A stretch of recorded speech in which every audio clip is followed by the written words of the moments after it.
বার্ষিক সরল সুদের হারে 4% থেকে 3/4% হয়, অমলবাবুর বার্ষিক আয় 60 টাকা কম হয়, তাহলে অমলবাবুর মূলধন নির্ণয় করি। তাহলে আমরা ধরে নিই যে অমলবাবুর মূলধন ছিল x টাকা, ঠিক আছে। তাহলে প্রথম ক্ষেত্রে আমরা সুদ বার করবো। প্রথম ক্ষেত্রে সুদ কি হবে, তুমি বলবে যে মূলধন হচ্ছে x টাকা, সময় কত 1 বছর, আর রেট অফ ইন্টারেস্ট কত 4% ছিল, তাহলে 4/100, তাহলে এখান থেকে হয়ে গেল 4x/100। দ্বিতীয় ক্ষেত্রে তাহলে সুদ কত হবে, দ্বিতীয় p ইন্টু টি কত 1 বছর, আর কত 3×3/4, 3 4 12, 12 3 15/4%, তাহলে নিচে হয়ে গেল কত 100। তাহলে আমরা দেখবো যে উপরে থাকলো কত 15x বাই নিচে থাকলো 400।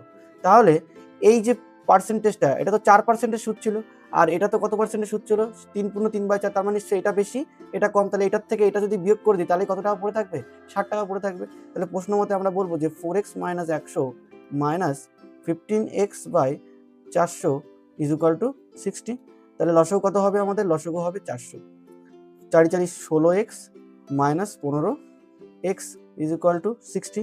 তাহলে x ইজ ইকুয়াল টু পাবো 4 4 24, 24,000 টাকা।